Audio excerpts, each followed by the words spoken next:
Hello, everyone. My name is Miss Sam. I am one of the teen librarians here at Levittown Public Library, and we are honored today to have Santo Aiosa with us, who is a funeral director at Gleason's Funeral Home. He's been in the funeral business for over 40 years, currently working at Lloyd's Funeral Home, and now with Gleason. So I just want to say thank you so much for joining us today.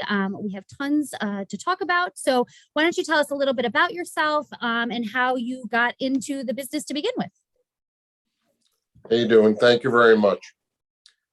I started in this business probably as a child, being an altar server in a Catholic church, seeing the funerals come in, and was intrigued by it.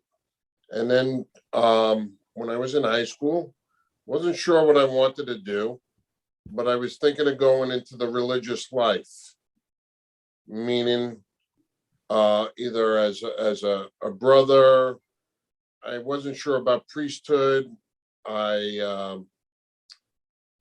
Missionary work type stuff, and that wasn't the route for me. I took a test in high school, and the test was a career test, and this came up very high in the career test. Just the questions that were asked. So I ventured out and started looking into it more. And that's how I wound up liking it. It gave me my religious type outlook that I was looking for to help people, but yet gave me the life that I didn't want to be in a religious life. So to say, to have a wife, children. Right. You were still able to have that family life kind of. Correct. But have that connotation. So that's what really gave me the look into the funeral business. Interesting. Now, how exactly, like education wise, how did you get there? Like, did you have to did you go to college? Is there something that you started working in and then worked your way up through the business? So how does that work? Well, back then you had I'm not sure about now, but back then, graduate high school, you had to have an associate's degree. And then if you already had your associate's degree, then you can go into the mortuary science department, or you could find a college that was doing the program together, associate's degree with the mortuary science. Okay. I wound up going to a 2-year college for associates with mortuary science out in Farmingdale. Okay. Farmingdale University. Now that it's a 4-year college. Right. And that's and it was a 2-year program. You had to pass the courses. After the courses, you had to take a test, national boards. Once you passed the boards, then you did a 1-year apprenticeship. And once you were done with your apprenticeship, your sponsor, who you worked for, was usually someone you worked for. I worked for the owner of Lloyd Funeral Home. And you had to do X amount of embalmings, X amount of arrangements, and certain things in the business. They kept track.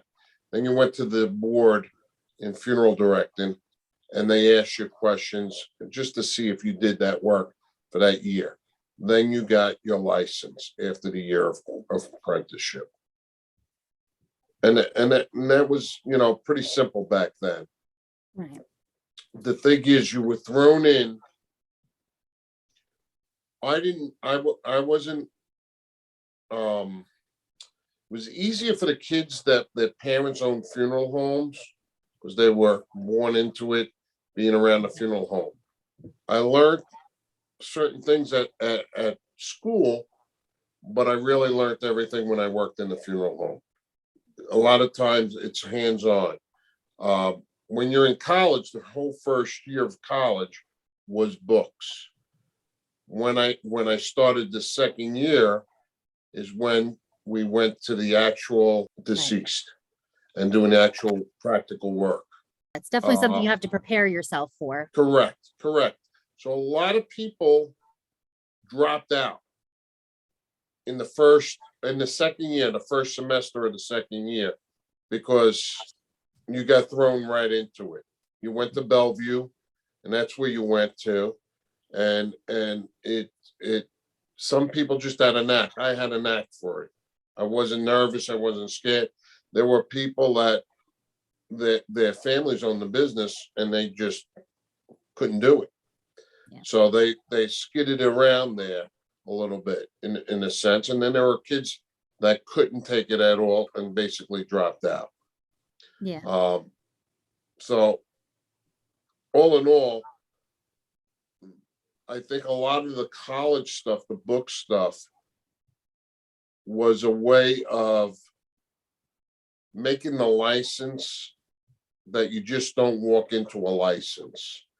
Just you have some practical knowledge, but hands-on working at the funeral home is where you learn. And if you had a good funeral director that you worked for, you learned even more.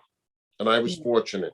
I was fortunate enough to work in a funeral home that the owner was a young man who was very involved and was very looked up to and was in charge of a lot of organizations from National Funeral Directors Association, New York State. He was the president of New York State Funeral Directors Association, Metropolitan Funeral Directors Association. So I was exposed to a lot more than just the natural funeral home. I was exposed to the business on a whole, and it helped me in my experience. But you also have to be a people person, and the way you have to look at it is you're helping someone in the hardest time in their life. No matter what you do, it's the hardest time in their life is when they lose someone that's dear to them, and that's what pulls me through every time I make an arrangement for a family. How would I treat my own family on the other side? How would I would want to be dealt with? And it's a very hard thing. It's a very hard thing not to get emotional also, because you can get very emotional. There's a very easy understanding of an elderly person passing away, but you also got to remember, someone also has to take care of a young person when they pass away. And it's a very, very difficult thing. And being a funeral director, I guess my way of getting through that all the time was always, it's not about me, it's about this person and it's about this family. Let me help them get through this. And you have to try to hold your feelings. Sometimes it's very emotional. And it's very hard sometimes on your family at home. Also the hours. You can't plan anything. Your life is pulled onto the business, and everyone in your family is pulled with it in a roundabout way. So if you're going to become, and I say this to all the young kids that I meet when they're starting out, is a funeral director is 24 hours a day, 365 days a year. There is no such thing as a 9 to 5. You may get a 9 to 5 job, but you cannot predict when someone's going to pass away. Right. And it could be a family member, it could be a friend, it could just be someone you know. When they call you, you could be on vacation. It's happened to me many a times. You could be sitting down for a holiday, a birthday. That's the time when you have to be there for people. So that if you're looking for a 9 to 5 job, it's really not a 9 to 5 job. Right. Now, with that also, do you have like a certain territory that you cover, or is it just, can anybody call you? Is it anybody from the area that you're working in? Okay, well, New York State, I'm licensed in New York State. So the license is for New York State. Anywhere in New York State, I can practice being a funeral director. Okay. And that is it. In order to go into another state and practice, you have to get whatever their regulation is for that. Some states will reciprocate licenses. I never had to, get a different license. There are some people in the business that it may have a New Jersey license because we're so close in the tri-state. There are some people that might be in Westchester, have a New York license, have a Connecticut license because they're right close to the border. Right. I never had to do that because, I'm here in New York and I concentrated my whole career in New York. Right. But Okay. you can expand. And then can you tell us a little bit, obviously, about, obviously it changes often depending on what the situation is, but what is your day-to-day like? Are you dealing more with the planning side of things? Are you dealing more with the actual funerals? Like, how does that work? What I really like about the business is every day is different. Every day is different because today I'm dealing with one family. Tomorrow I could be dealing with a totally different family. Today I could be going out on a funeral. Tomorrow I might be staying in the building, taking care of a service. It's every day is you're in the building, out of the building. And that was my whole career. I could be going to the hospital, bringing a deceased in. I could go to someone's house, bringing the deceased in. I could be, in the practical end of it, of doing embalming. It depends on the type of funeral home you work for. The funeral home I worked for, I wore many hats. It was a smaller type funeral home. I wore many hats. The funeral home I am in now, and I'm at the end of my tenure, only because of my age. All I'm really doing is meeting with families, making arrangements, and taking funerals to the cemeteries or the crematories, and to the services. Right. So I'm not doing the practical work anymore, the lifting and things like that. My younger career, I did everything. So that was part of what I liked about the business also, was the different every day. I wasn't in the same routine day in and day out. Gotcha. And then, obviously you talked about how, the job has changed, obviously, as you're, from one funeral home to the next and things like that. Has there anything as far as, like, we talk about technology a lot. Has technology changed your career in any way? Obviously, things have sciences have changed as things go on, or, is there anything that you see that kids maybe should think about or that is coming on the horizon? Well, the funny part is when I started in this business, embalming is based on the Egyptians. That's how far back the embalming process goes back to, basically. So that has not changed, as far as I know, in any way. What we do and what I started doing 40 something years ago, the kids are still learning the same way to embalm today. What has changed was, when I started, there was no such thing as a fax machine. There was no such thing as a cell phone. We're lucky we had a copy machine. Everything was typewritten. There was no computer.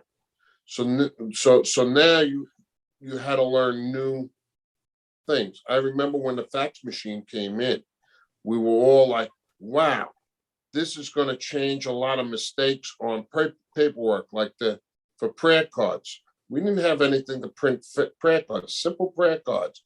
You had to go to a printer.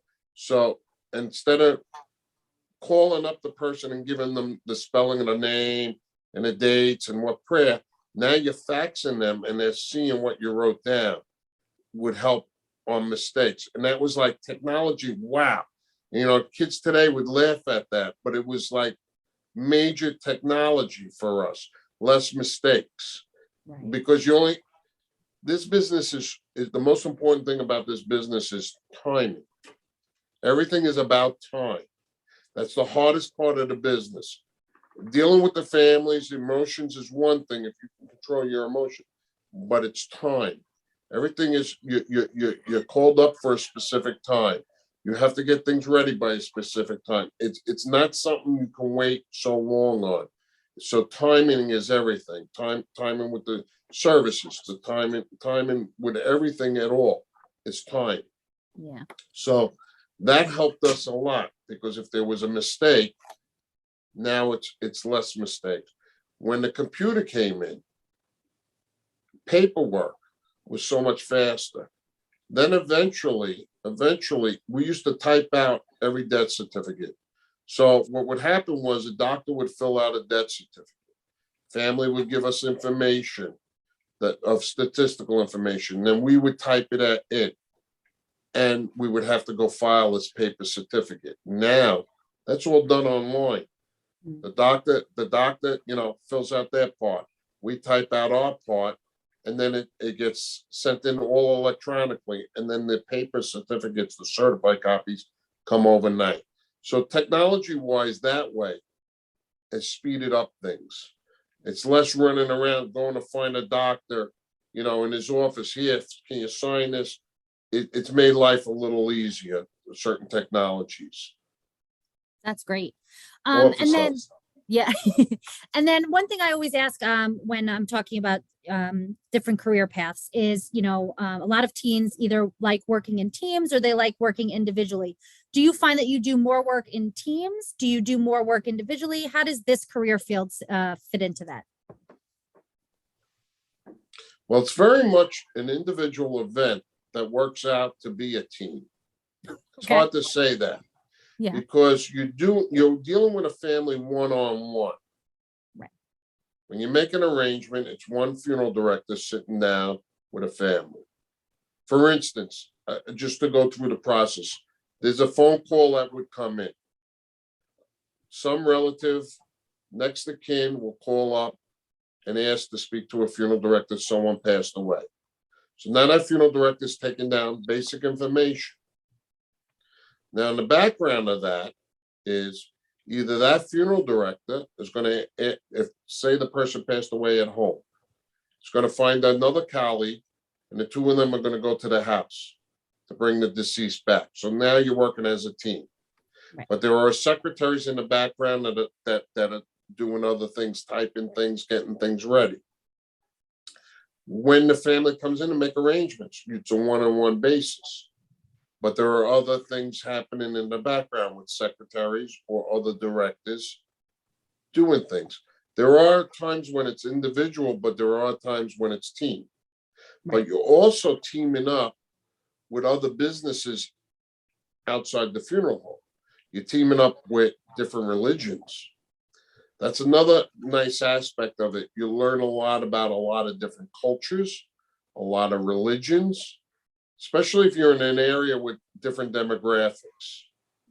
You really can learn a lot about a lot of cultures and religions, customs and things. And then you're also dealing with a lot of different cemeteries or crematory people. So you're dealing with different people and different aspects of things.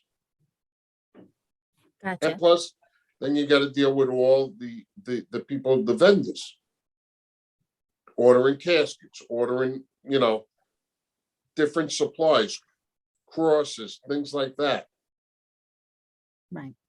So it's so like you said, it's kind of both. You're kind of doing individual work, but you're arranging with a bunch of different people and working kind of as a team for the entire process. Correct. But there are certain funeral homes that might be bigger or big corporations where you may be assigned strictly to make arrangements. You may be the person that just meets family. Okay, first meeting, 10 o'clock, you're going to be with that family. 2 hours later, you're going to be with a different family. And all you're doing is making arrangements, setting up everything. Or you may be the person that takes the funerals to the church and to the cemetery, or to the synagogue, to the cemetery, or whatever. That might be just your job. Or you may just be that person that goes to the hospital and bring the deceased back. Or you may be that person that just does the embalming and dressing and fixing up the person. Bigger corporations might assign people to a standard job. Smaller the place, more hats you have to wear. So I was in a smaller place at one time, and I wore multiple hats.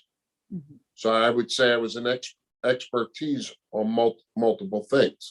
Mm-hmm. And that's what I liked about it. So now when the business I was in, we closed down, sold the building, the property, I went on to another business. It was very easy for me to be hired because everyone in the industry knew I ran the business from bottom to top, and I knew every aspect of the business. So anything you can throw at me, I've seen it and I've done it.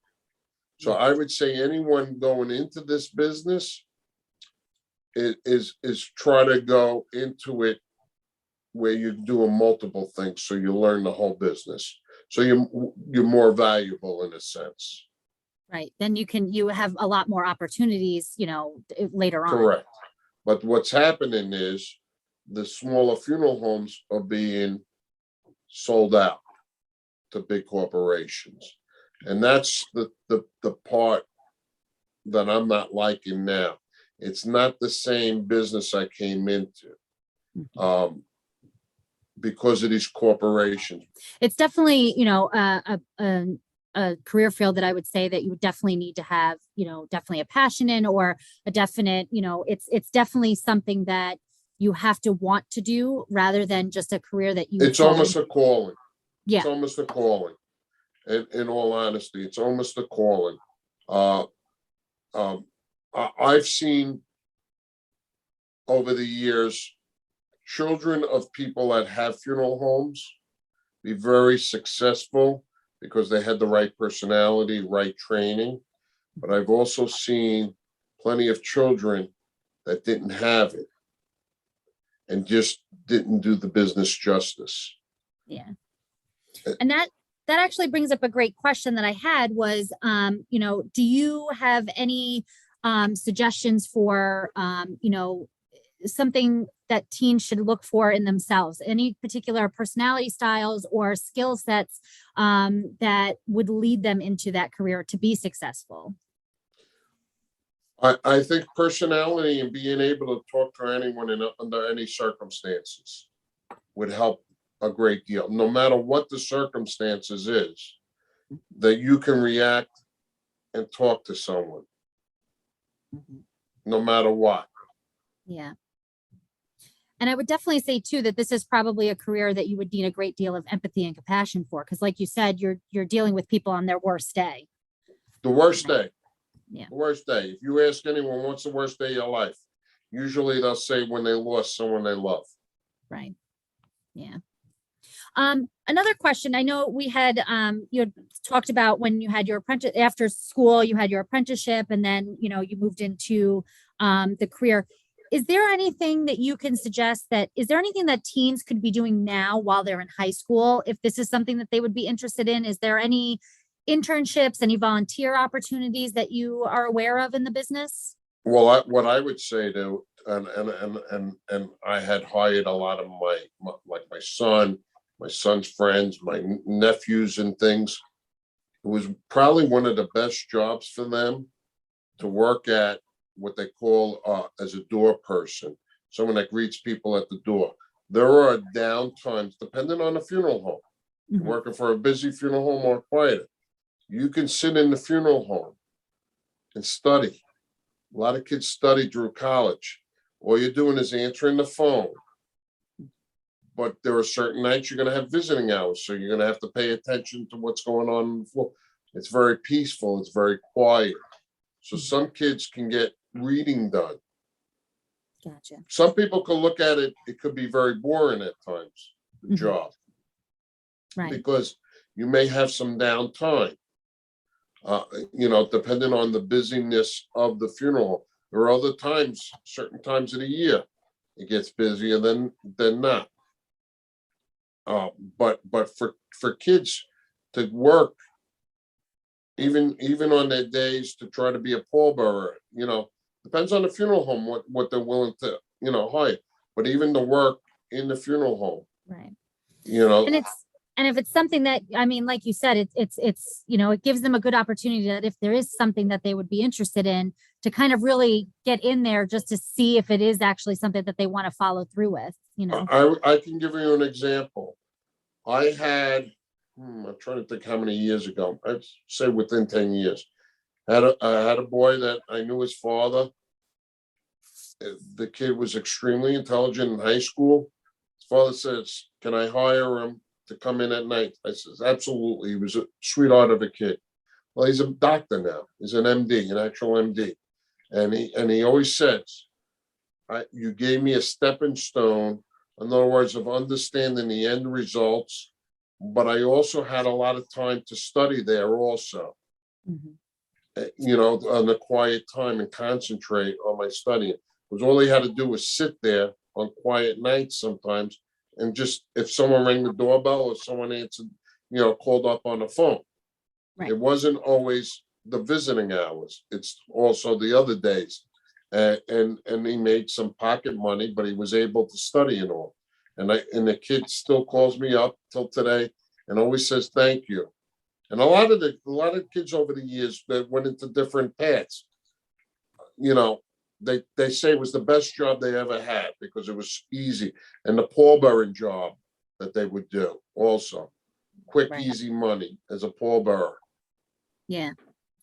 Well, that's great. I mean, like you said, it's definitely a nice, easy way for them to make some money, but then also to kind of even see if this is something that they want to pursue too. Correct. But they also can learn other things that are happening. They can see if they're a people person dealing with people. Just a bit, general public is not easy all the time. Not everyone's nice. So just dealing with the general public, you may find you're not going to like dealing with people. So you may want to go into an office where you're not dealing with people, that you're just crunching numbers or something somewhere. Right. But you'll find it very fast in the funeral home if you're a people person or not. Yeah. And then you're also dealing with other people, religious people that come in and all. So you might see other things. And then it's the politics, because you're working in a neighborhood. So you're seeing the neighborhood politics of people that are a little more prominent and people coming in. So you're meeting a lot of different local business people sometimes, because you're dealing with neighborhood people. So you see a big demographic of a lot of people. Right. And you might be just sitting there and meet someone that's a pharmacist that happens to come in to your office and just looking to talk to someone and starts talking to you. And then the next thing you know is, that guy was pretty interested about talking about pharmacy. Maybe I should look into that. Yeah. So when you talk about a job that you may not like to become a funeral director, but the job of working in a funeral home while you're in high school or college might teach you another career.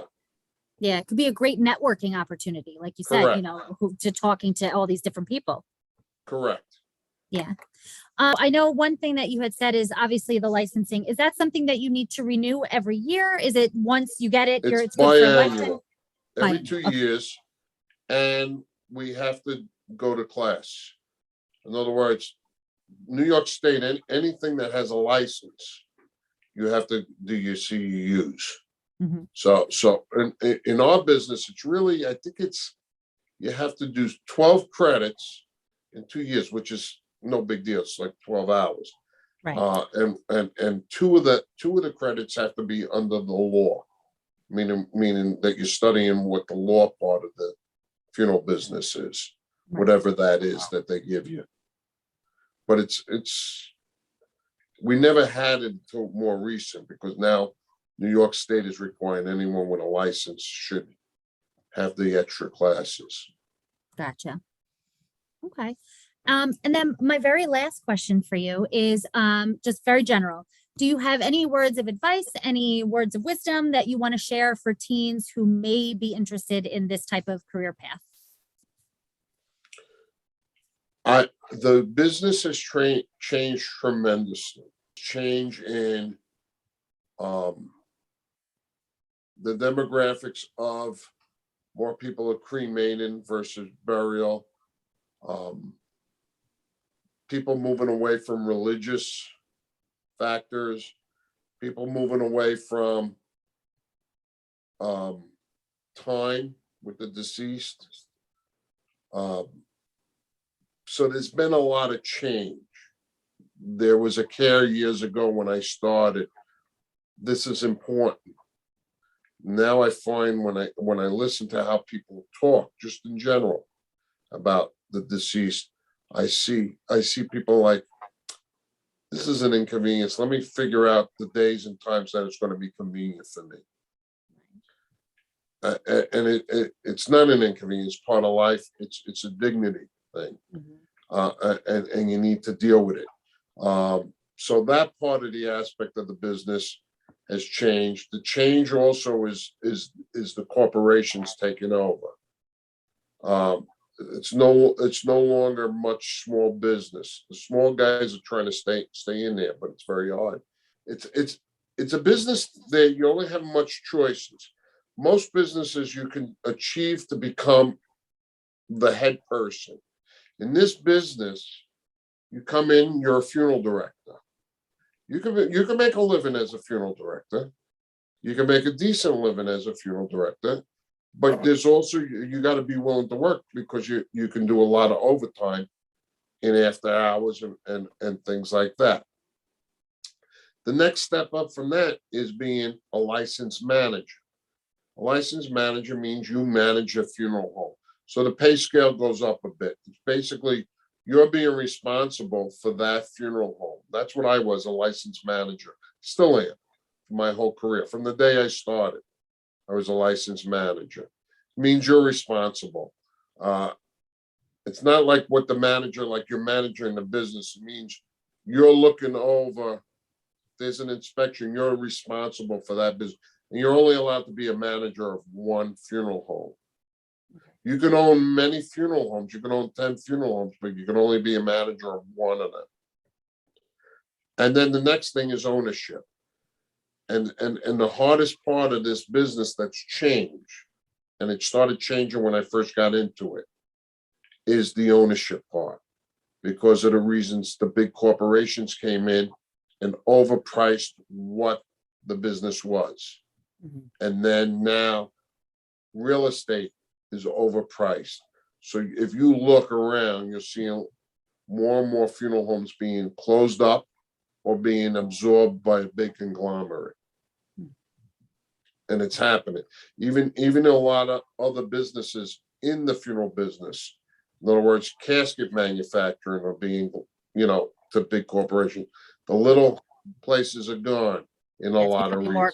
It's becoming more corporation. Yeah. So, right. So it loses a little bit of that heart. Yeah. Correct. But they still need employees. How many employees do they need? Is there less and less work? I know there are less and less workers. There's less and less going into the school of it, first of all. Right. Okay. But there's also less and less workers coming out of the school, too. Like I said, not everyone goes in, but comes out and gets a license. Not everyone can pass the license. But also then the backside of that, there's not a lot of jobs out there either. Right. Because more and more funeral homes are closing down. Yeah. So it's definitely a tough career path to get into. It's definitely something that it's going to take some work. Correct. But there are also other paths in other states that are changing it. See, New York is different. The tri-state area is different than, let's say, if you go out west or down south.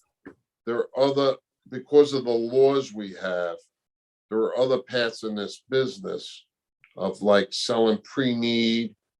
There's whole careers on that in other states. You don't have to be a licensed funeral director. Gotcha. But in New York State, you have to be a licensed funeral director in order to do that.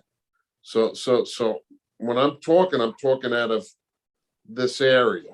Right. Because it's a different ball game when you go out of this area. Right. Yeah. So it's definitely, it's definitely something that if it is a career field that they're interested in, they should definitely know what area they want to be in and kind of look at the business from that aspect. Because like you said, it could be very different from one state to the next. Correct. And you got to remember, if their idea is, okay, I'm going to live in New York, 20 years from now, I want to go live, in Arizona. Well, Arizona is a different ball game, a different license. Now you're going to start all over again, maybe. Right. Maybe not. You'd have to look at your licensing of what you want to, where you want to go. Right. Yeah. Basically in a certain area, it's pretty much almost the same stuff. It's just, there was a whole thing that they just did a survey that funeral directors had to answer, and they're trying to come to a conclusion is for the next year is because of COVID, we had a shortage. Mhm. We had a shortage because the death rate was so high. Yeah. In New York City last year when we first got hit, it was so high. They were deputizing the people that were in school to become funeral directors. They weren't licensed, but they were deputizing them to do certain things in the industry because we didn't have enough people to do everything. There was such a shortage. What they're talking about now is they're thinking about, well, should we give that out under the guise of a funeral director? That you don't need a license. I'm against that. I think it takes a little away from the license, and eventually you keep on taking away a license, you take another step of professionalism. Especially in a business that is so personal. And so, like you said, you're dealing with families and their loved ones on their worst day. And so I completely understand what you're saying. Like without that licensing, you can get into some situations that, can create a very bad situation worse. Right. Like I said in the beginning, I said to you, the education was to get me to the license. Mhm. But working in the funeral home is what made me a funeral director. Right. It's that hands-on experience. Yeah. Hands-on. Yeah, definitely. Well, with that said, I just want to say thank you so much for You're taking the welcome. time. I've learned so much today. So